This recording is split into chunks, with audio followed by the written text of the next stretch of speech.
I know you still have challenges. Yeah, we do. Tell me, what are the most daunting ones? I mean, I'm sure every business will say finance is definitely one of the challenges, especially for me when I started. There was literally nobody doing this commercially, either maybe in Africa or in Ghana. Oh, really? Yeah, because I've been in since 2012, 2013, when people did not even know it was possible to do this. Since 2012. Okay, yeah. So we are nearly a decade. Exactly. So the challenge is not just about you being an indigenous business, but also You are the first in the greenfield. So now you need to convince whoever you're getting the money from that, oh, it's doable. I have done it. Yes. People are buying it. Yes. You need to go beyond the usual. If I want to do a poultry farm, that's so common. There are so many poultry farms around. The bank can easily relate to the poultry farm. And it was difficult for us convincing people to give us money to do that. So eventually, like I said, started with the little I have, which was my fees at the time, family, friends. And then that's how it all started. I mean, it wasn't commercial, but eventually became a commercial business. And the other part of it was, it wasn't a field I had studied on. I just bumped into it by accident or out of curiosity. So I had to literally learn everything on my own, on the job. There were no experts I could go to go and seek knowledge, like I used with the poultry farm experience. Oh, I want to build a poultry farm. I know somebody who has a poultry farm. Can you help with that? How did you do that? You know, there was nobody like that doing this in the country. So I had to learn on my own and literally figure my way around. Besides finance and all these other expertise challenge I mentioned, the biggest challenge is regulation. Before you go to regulation, how did you solve the finance? Or should I say, is it solved? And how did you solve it? It's partially solved because at some point I got my family coming in to help. Especially an uncle of mine. Shouts to Mr. Isa. He came in real good. Wow. And he helped me. I mean, in fact, when I decided to move from producing at home to go set up a proper factory, I called him and he provided me the land the first time. Oh, wow. God bless him. And that's how we ended up in Dodoa. I have this land. If you're interested, go and take it and start burning your charcoal there. And I remember he even gave me some small money to also start, which I did. And eventually, when we wanted to go full commercial, he's the same person I went to. I mean, you've been around all this while. Now we want to go commercial. Who else? And he still supported. And he still came along. So it's been family and a few grants here and there. I mean, some other institutions. You know, indigenous businesses suffer this so much. And funding is one thing that helps. It ends up dropping, the number of indigenous businesses that survive. So I don't know how many funds or grants are available for these or support that's specifically skewed to indigenous businesses. Is that common now? I think now it's becoming a thing because the whole climate change conversation is gathering a lot of momentum. So which is helping. But for me, I remember in 2017, I think the first grant we got was through British Council. Good. Yeah, I remember. British Council gave us some support. Ghana Climate Innovation Center, Ruka. Ruka and her team, they gave us a lot of support. Thank you, Ruka. My third upgrade in Dodoa was funding from Ghana Climate Innovation Center. Okay. And then there have been a number of people who've been helping. Some love the idea that we're doing something with waste and have been around advising us. Like I mentioned, the British Council, this institution, InnoHub, Nelson, and his team at InnoHub were also very helpful. People have contributed. I keep saying that I didn't build Zaacoal alone. I may have been the guy who started behind it, but that's support system along the way. Who comes to do the interview, but there are a lot more people. There's a team who have helped in the back. Wow. Yeah. Okay, so let's go right on to the other challenges, which you didn't call the bigger challenge. I'm very interested in that. Yeah, the biggest challenge is regulation. Yeah. my regulator, we fall under Energy Commission and I think EPA. Okay. We've not had much challenge with EPA because at least we're not cutting trees and we're doing what we're doing sustainably. We don't have any challenges with EPA. Energy Commission has been the biggest challenge for us. Okay. Because I feel the guys at Energy Commission don't see us to be partners. They see us do not understand. They see us as police and thief. Right? They are the police, we are the thief. So it's like Energy Commission, yes, police and thief. Yeah, I have to be honest. I mean, that's reality. Yeah, we need to say things as it is. As they are. They see us as police and thieves. So we are literally the thieves. So they snoop around. They play macho. You know, this is not regulation, especially for someone who's doing it sustainably and willingly has come to pay for whatever regulatory charges and presented ourselves to you to be regulated. Right? So I feel, I mean, what they do is not regulation, it's rather deterrence. Right? What they do is to stop you from what you're doing and go get a job. Besides, had it not been for, institutions like Energy Commission, I'm sure you'd have been at a higher height. A much bigger business. Company. Well, what are some of the setbacks with the regulator? So with a small law background, I can tell you, Energy Commission regulating the charcoal space is to regulate how people were felling trees for charcoal, especially for exports. But we are not dealing with trees. Yeah. We're doing it sustainably. Good. EPA, who is supposed to actually be on us, they let you be because and we are able to operate. So we are not polluting the environment. We're not cutting trees. In fact, we go around to collect coconut from the beaches. Exactly, saving us. We clean the beaches. We clean the streets of Accra. Wow. And the least you could do to us is to see us as thieves. You know? Yeah, I'm passionate. As thieves. I'm passionate when it comes to that side. Yeah. You know? And it is a big problem for us. You need to let them know of every little thing you're doing, every little step you're taking. And even with this, you still have a lot of delays. Right? Okay. Because for us, we do export. Yeah, waiting approvals. Yeah, we do export, you know. So if I have, and according to the law, I need to write to you that so now I have a license to produce. But to ship, I need a permit. So if I'm shipping 100 containers, I need 100 permits.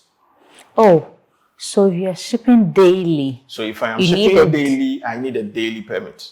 Different permit for every container needs a permit. With the container number written on it. So if I'm shipping 4 containers today, my permit will have 4 container numbers on it.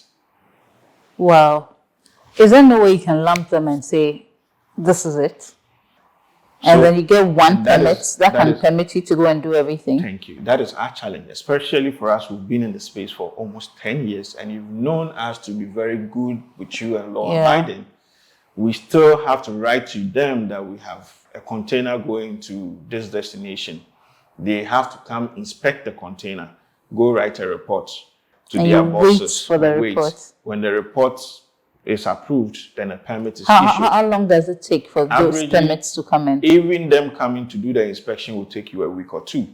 It might take another week or 2 to get the report. If there are any queries, you respond to it. If everything is solved, it goes back to their bosses who now approve a permit. So for us, you can be waiting for... You can be waiting. So for us who have been in the space and we do export on a regular, let's say, you have, say, a long-term contract with a customer who is expecting, say, I want 5 containers every month. Yeah. And the waiting time on the regulator exceeds a month. Yeah. And then for exports, for example, when it comes to charcoal exports, it's seasonal. Because nobody uses charcoal in winter. It's mostly for barbecue. So if I make a request in May, June, and my permit is issued in August, it takes 2 months to get to the US.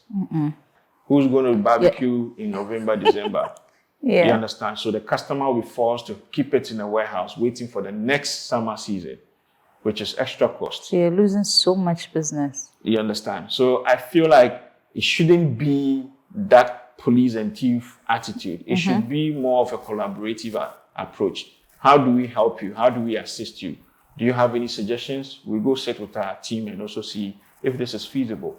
Because I've been in this, I saw trees. Yeah. But I chose coconuts. Grew up in the northern and then BA area. I saw people burning charcoal with trees and still chose a different path. So the least I could get, it's to be encouraged, to have support, to be discouraged. But what have you done in that light? Have you tried to dialogue? Have you been there on that?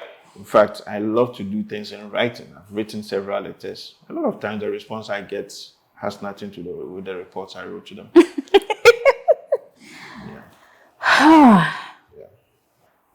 But it's fine. It's the life we chose.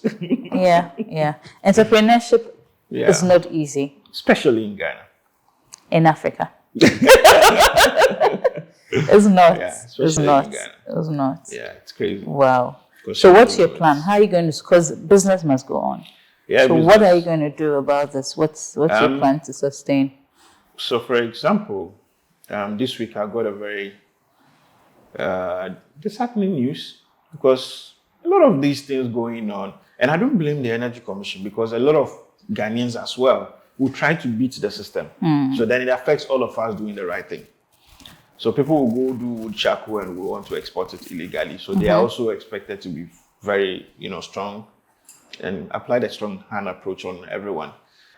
The disheartening news I got this week was we had a lot of shipping lines that were taking charcoal, exporting for us. Yeah. Because of these plenty wahala with delays, the Energy Commission, they could even go and hold the whole vessel to check a container if it has the right permits.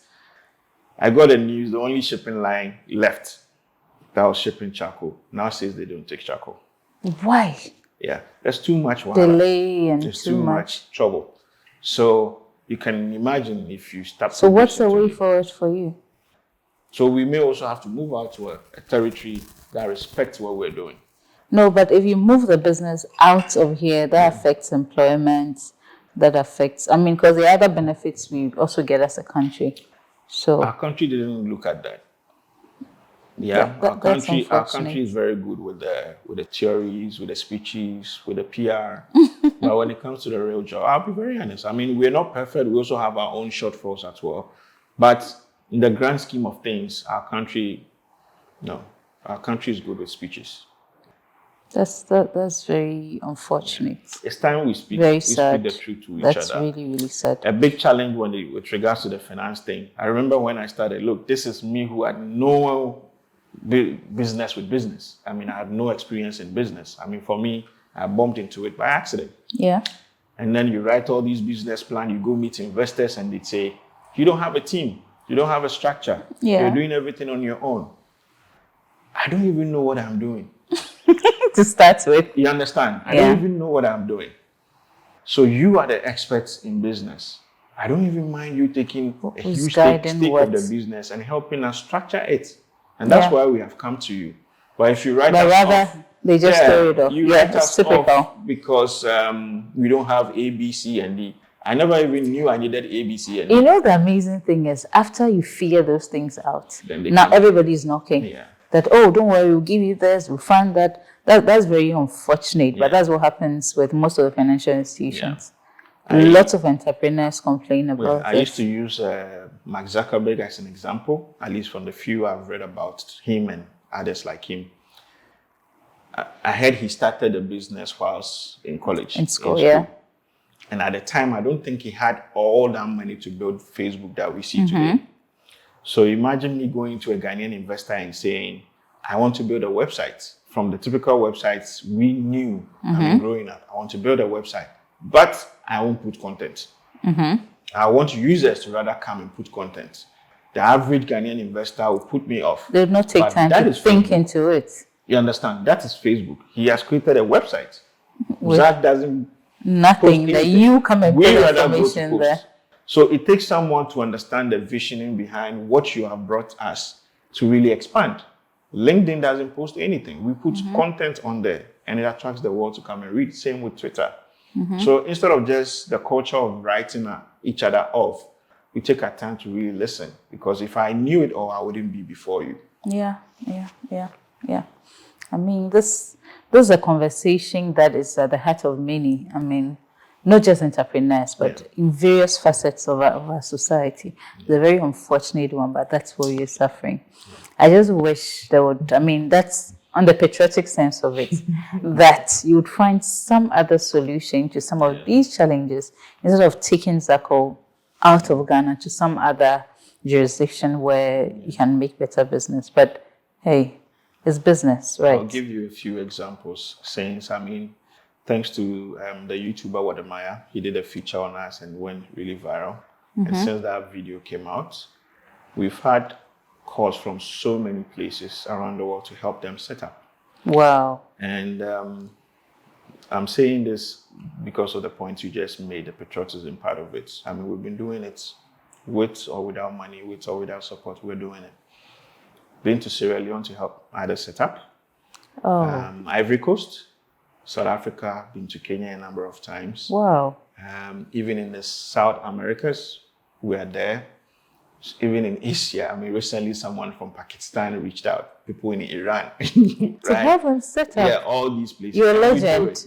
Oh, no. Also, in Nigeria, I mean, about 2 or 3 companies in Nigeria using different raw materials. Strangely, nothing from anybody in Ghana. No Ghanaian has made that. No state institution. I mean, it's just individuals. And I'm willing to help because I cannot run through the coconuts in Ghana alone. Of course. There's too many coconuts for Zaacoal alone to collect. I can't. Yes. The charcoal market for Ghana is bigger than Zaacoal alone can control. It's huge. I like the mindset.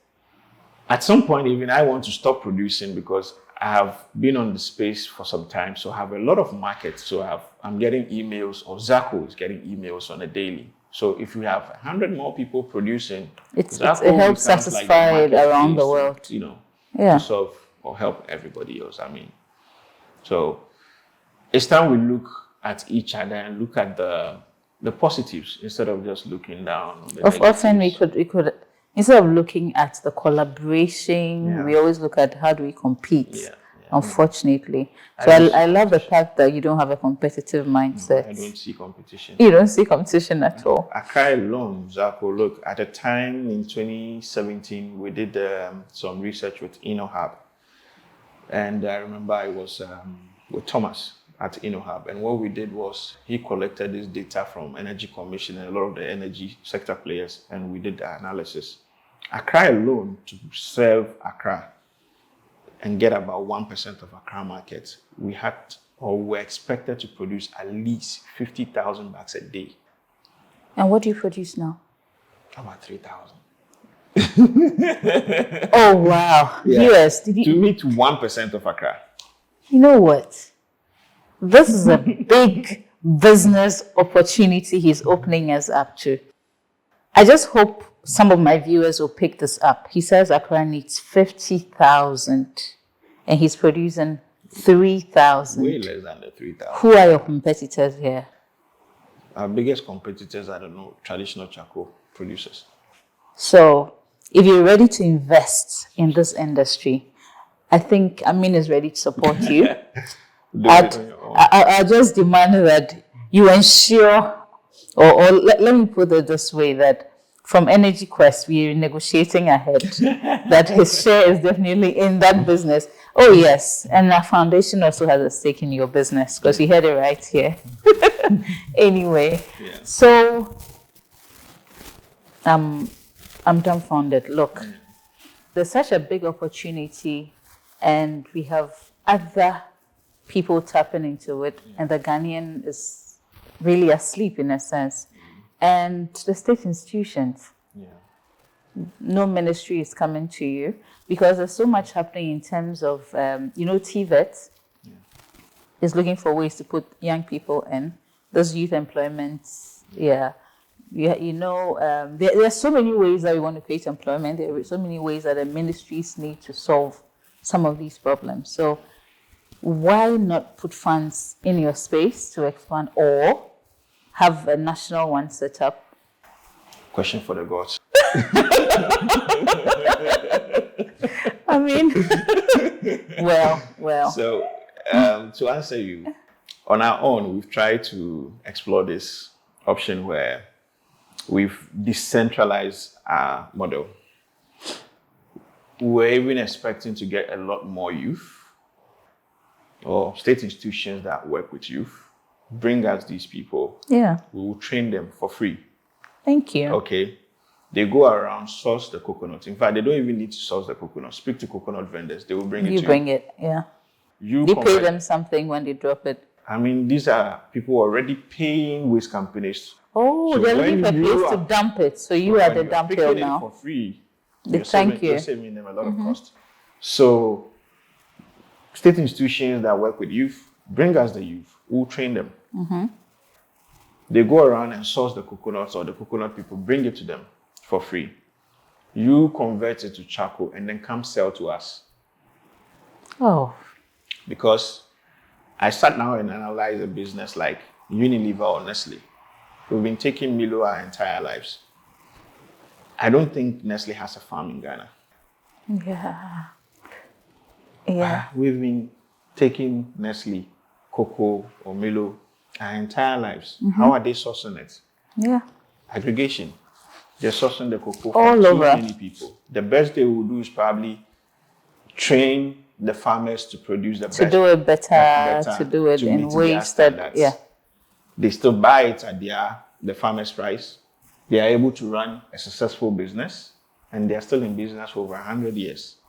So why don't we also decentralize it? Go source your own coconut or any other raw material. Now we're doing bamboo as well. Source it on your own. We will train you on how to even convert it to charcoal. Yeah. When you're able to turn it to charcoal and it meets our standard, we buy it of you.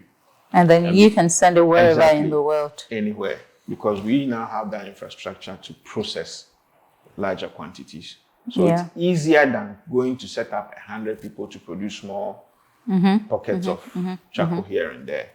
This is also on the backdrop of the fact that we have these programs that we do in the country where we want to give people money or funding or grants. And then we do this wholesale project where we say, everybody bring your business plan. Out of, say, 1,000, we choose some 100 or 200. Your business probably needs $20,000 to get you fully set up. But because now we have a wholesale of people, we're giving everybody $2,000. So the 2,000 is not enough to even get you off the ground. Yeah. Whoever gave you the money has your name out there that he's giving you some money. That is not value enough. That's not enough to even get you off the ground. Yeah. So we have 100 people with money that can't give them value. That's a serious one, yeah. If we take our time and really choose, so you look for, because Zaacoal has done it and proven the point, you check online, you see a lot more people now trying to do the same thing. I keep saying, why don't you put these people together, since they all have the interest to do the same business? If it's 10 people who want to do briquettes, okay, now we are setting up a standard briquette factory. All of you are the managers, you are the shareholders. Run it, because it's briquettes you want to do.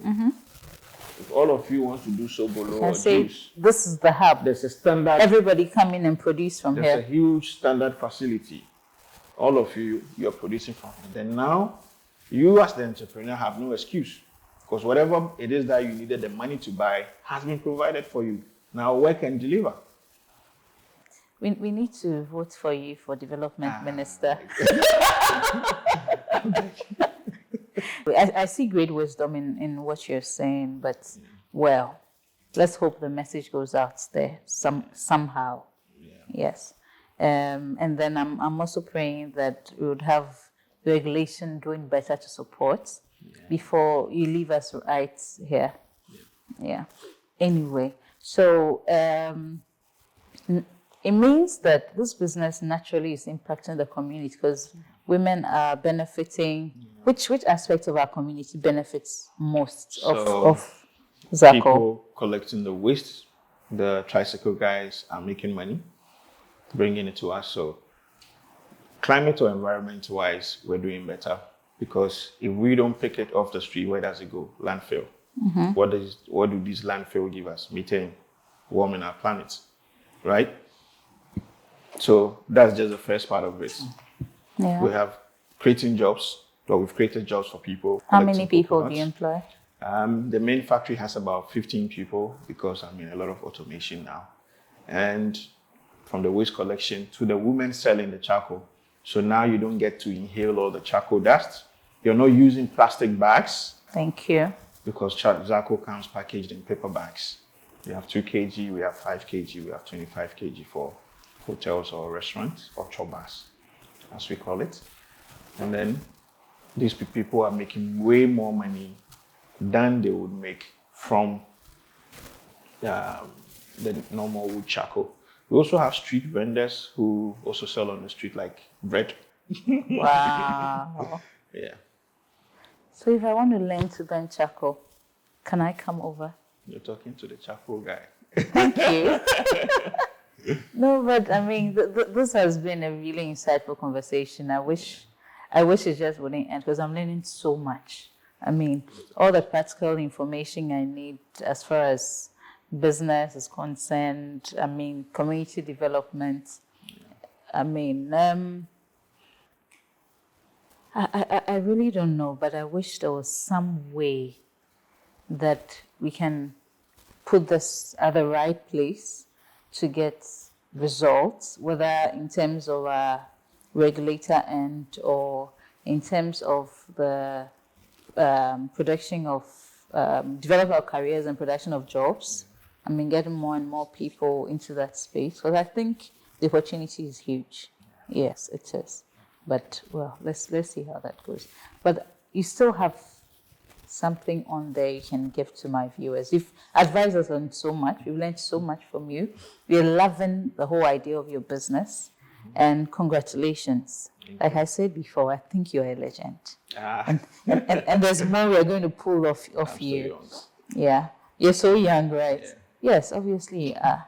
You definitely are young. So there's a long way to go and so much. Because as you grow older, there's more wisdom that would go in there as well. Anyway, so what's that special message you'd want to give my viewers? My message has always been simple. I mean, why join the Navy when you can be a pirate? I keep saying that. I mean, it's a quote from Steve Jobs. Yeah. Why go where everyone is going when you can chart your own path? Yeah. You know, it's tough to be an entrepreneur. It's tough to be an employee. Mm-hmm. It's also tough to be an employer. It's tough everywhere. Yeah. But choose your heart. All these tops, which one will you choose? I chose this path mostly because I get the freedom to do what I want to do. So, I mean, you can look for whatever you love to do. I mean, I love what I'm doing. It's my biggest stress, but I still love it.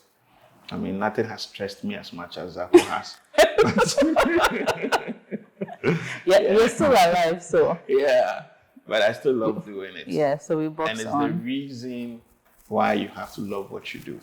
Because regardless of the stress, I still get up and I have nothing else to do but to go back. I was speaking to a group of young people and I mentioned to them that don't just jump into business because everybody is jumping into it. Don't do it because you've heard there's money into it. I know people who have failed at oil and gas business, and it's supposed to be a business supposedly with higher margins. Mm-hmm. I know people who have failed in mining businesses. So the idea or the goal is not to be where everybody is going, where the supposed money is. Mm-hmm. The idea is to do what you love. Because if tomorrow Zaacoal doesn't pay me, I'll still go back to it. Don't do something you can't go back to if it doesn't pay you in a week. It definitely takes time. And in this time that it takes, you learn so much. Yeah, I've been stressed. Look, I give up. Next day I'm back. Say I'm not doing again. And you end up doing again. Because I love it. So don't join the Navy when you can be a pirate. Chart your own path and love what you do. Thank you. Thank you so much, Amin. So viewers, this has been one of the most exciting, interesting, insightful conversations that we've had. We've identified so many opportunities that we can all take advantage of. You don't just come on Energy Quest and watch it and shut the channel and go to sleep. The opportunities that we always identify, and you're wasting your data if you only watch us and don't take advantage of it. So in his last words, he talked about time. I think that's a very important factor. Being patient to go through the stages of whatever you want to achieve. It takes time. There are challenges. There are so many things on that journey. You can't stand down at the end and hope to see the end before you start taking the stairs. Take the steps one at a time and go up there. And there's always light at the end of the tunnel, isn't it? I mean, exactly. Now there's light in the tunnel. In the tunnel as well. Good one. Okay, so this is what we do on Energy Quest. We demystify the energy sector and add value. Till we meet again. Ciao.